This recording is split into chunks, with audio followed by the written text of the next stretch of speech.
Bismillahirrahmanirrahim. Assalamualaikum warahmatullahi wabarakatuh. Alhamdulillah, wassalatu wassalamu ala rasulillah wa ala alihi wa ashabihi wa man tabi'ahum bi ihsanin ila yaumiddin.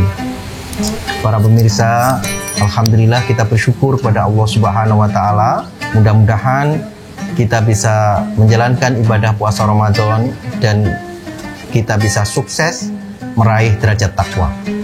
Satu hal yang ingin kita garis bawahi, Ramadan mengajarkan kepada kita agar kita bisa memanfaatkan bulan mulia ini, agar kita betul-betul menjadi orang-orang yang bertakwa sebagaimana di dalam surat Al-Baqarah ayat 183. Namun lebih dari itu, Ramadan sesungguhnya mengajarkan kepada kita bahwa dimensi dalam kehidupan kita itu meliputi dimensi ibadah, dimensi sosial dalam kehidupan keumatan, kebangsaan, dan kenegaraan. Maka kalau kita lihat ayat-ayat yang datang atau yang dirangkai sebelum Al-Baqarah 183 maupun setelah Al-Baqarah 183 itu menggambarkan satu rangkaian yang luar biasa.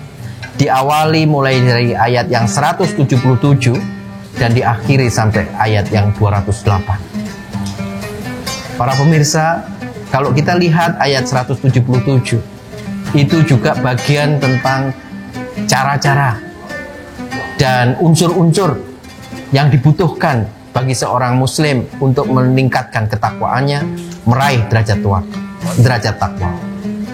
Ayat 177 mengajarkan kepada kita bahwa laisal birra an tuwallu wujuhakum qibalal masyriqi wal maghribi walakinal birra man amana billahi wal yaumil akhir, dan seterusnya.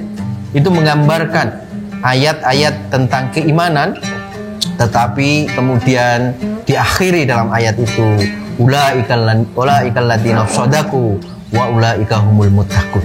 Mulai dari keimanan, mulai tentang peribadatan, menepati janji, dan seterusnya. Itu bagian amal-amal pribadi yang dibutuhkan untuk meningkatkan takwa.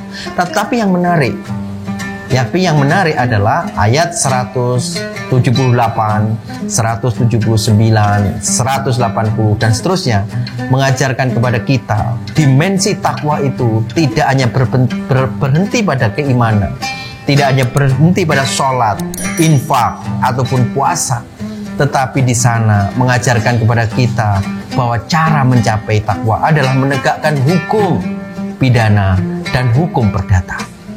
Itu ada ayat-ayat itu dirangkai. Baru kemudian bicara tentang puasa, bicara tentang Al-Quran, bicara tentang haji, bicara tentang ekonomi, bicara pertahanan keamanan. Dan kemudian diakhiri sampai rangkaian ayat yang panjang itu, ya ayyuhalladzina amanu udkhulu fis-silmi kafah. Wahai kaum orang-orang yang beriman, masuklah ke dalam Islam itu secara kafah. Kalau kita melihat ini, ma'asyiral muslimin rahimakumullah, mari kita masuk bulan Ramadan dengan ikhlas karena Allah Subhanahu wa taala. Kita berpuasa, berharap puasa kita diterima dan menjadi orang yang bertakwa. Pada saat yang bersamaan meletakkan konteks puasa kita dengan keseluruhan ibadah kita, sehingga betul-betul kita bisa masuk Islam secara keseluruhan, dan dengan itulah kita bisa mengabdi kepada Allah Subhanahu wa taala dengan melayani umat, dengan melayani bangsa, dengan melayani negara, bahwa seluruh bidang-bidang amal kita di dalam melayani kehidupan keumatan, kebangsaan, dan kenegaraan kita adalah bagian dari ibadah kita kepada Allah Subhanahu wa taala. Kalau seorang muslim bisa seperti itu, insya Allah tujuan kemerdekaan Indonesia yang melindungi segenap bangsa dan seluruh tumpah darah Indonesia, memajukan kesejahteraan umum, mencerdaskan kehidupan bangsa, dan turut serta dalam pergaulan dunia yang berdasarkan kemerdekaan, perdamaian abadi, dan keadilan sosial itu akan insya Allah lebih cepat lagi dicapai.